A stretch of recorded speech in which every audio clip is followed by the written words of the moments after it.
How's it going, everybody? It's Friday. You happy it's Friday? Thank God it's Friday. We have 9 games on tap tonight in NBA. We're going to break down what we have here. Notorious COPE, thank you for the 4 months with Twitch Prime. Got close last night in a pick'em. New to NBA and loving the chats.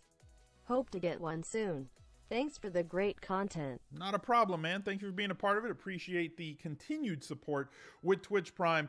Every one of these NBA shows on Twitch, we record live.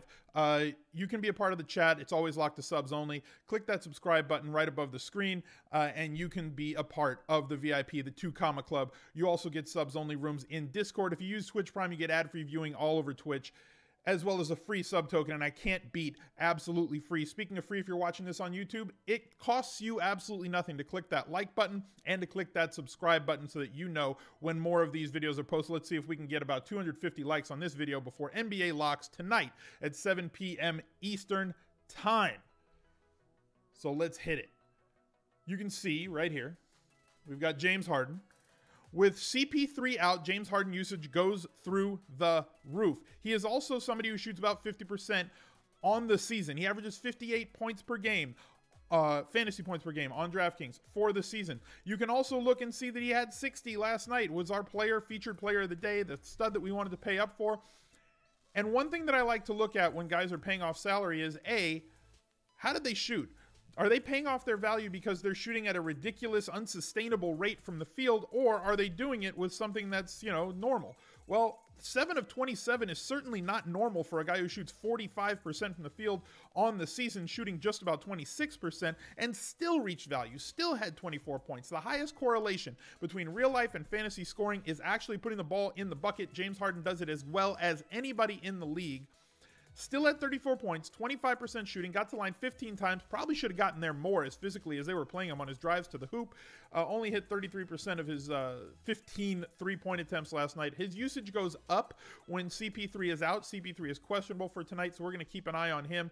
I like him with or without CP3 against Washington, but if CP3 is out, it's just an easier path to higher usage. A for sure double-double when Chris Paul is out versus a possible double-double when he's around. So, as always, this is not going to be a full lineup. I'm not here to just feed you lineups. I'm here to teach you how to fish. And the way that I like to build lineups on DraftKings is to look at the 3 values that I want most, guys that are like 6K or below. And then I want to pick the 2 studs that I want in my lineup. And I'm going to plug those in, trying to fill these 5 spots: point guard, shooting guard, small forward, power forward, and center. With those, I'm willing to go into my flex spots, the guard, forward, and utility, if I have to. But giving yourself more flexibility with the remaining salary per player that you have later in your lineup will allow you to be flexible with how the slate dictates that you go. Last night, we said that Kawhi Leonard was going to be a good value play. He looked that he was. About 10 minutes before lock, we started to get news that he may sit. You had to make that conscious decision before lineups locked. If you wanted to ride or die with Kawhi, I did. My lineup died.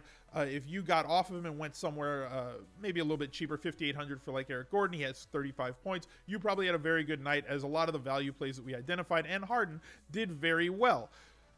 The biggest tip that I can give you is stay at your workstation for the 30 minutes before lineups lock in NBA. You have to be nimble. You have to be ready to pivot. Have Twitter open. Have your lineup reporting service open, whatever you use to get news. If you're in the Discord chat that we have for this Twitch channel, there are subscribers only rooms, and there is some high level discussion that goes on in there every single day right before lock in NBA.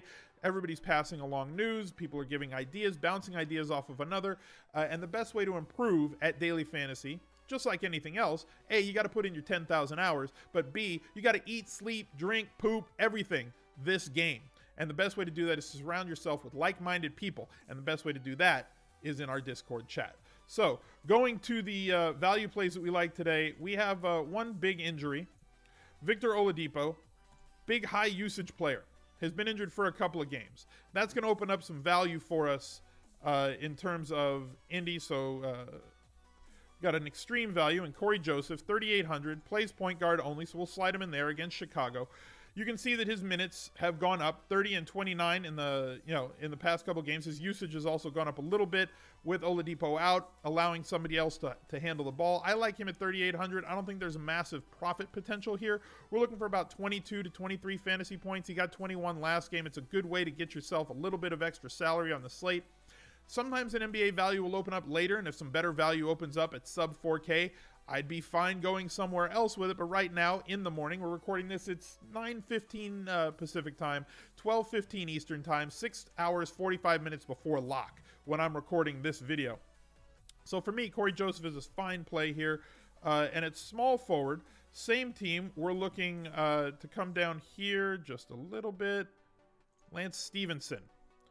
Another guy who benefits by playing more minutes on the season, averages 22 minutes a game. He's priced for playing 22 minutes a game. His salary came up in the last game, but now he sits, we've been in around 4K. He's now at 5,600.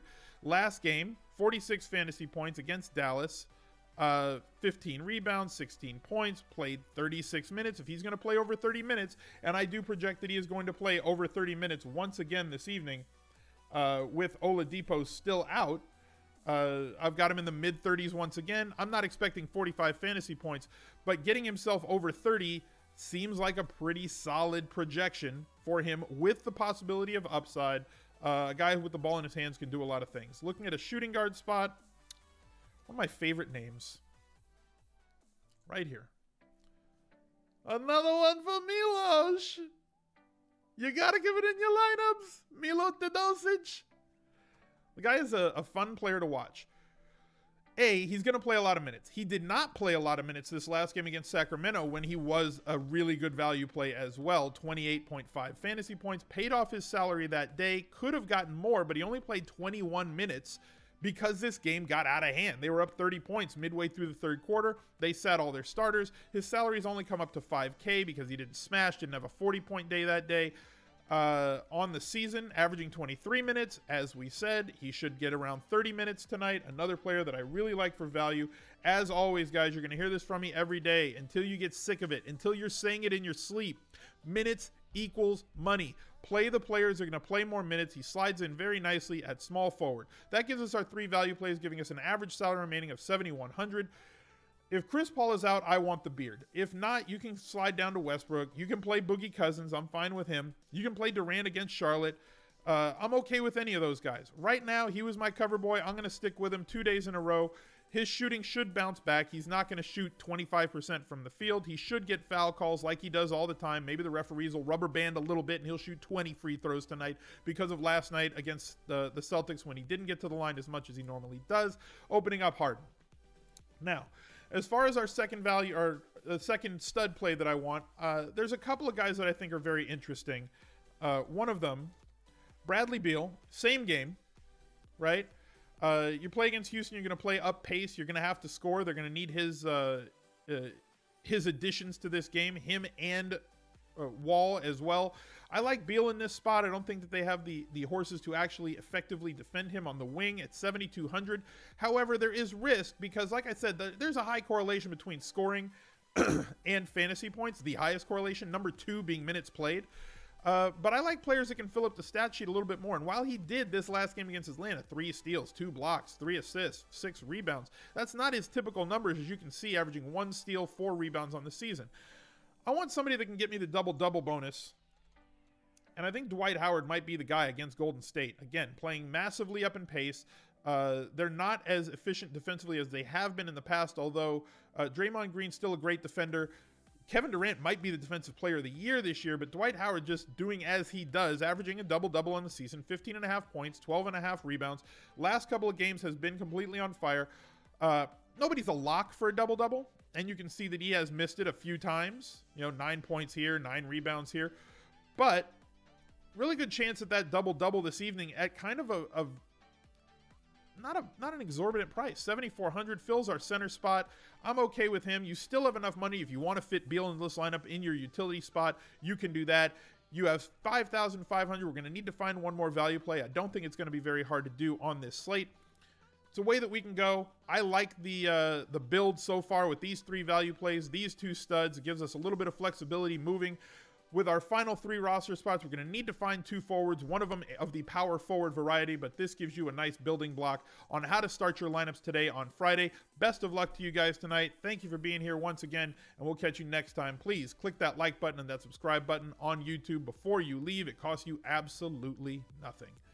Bye, everybody.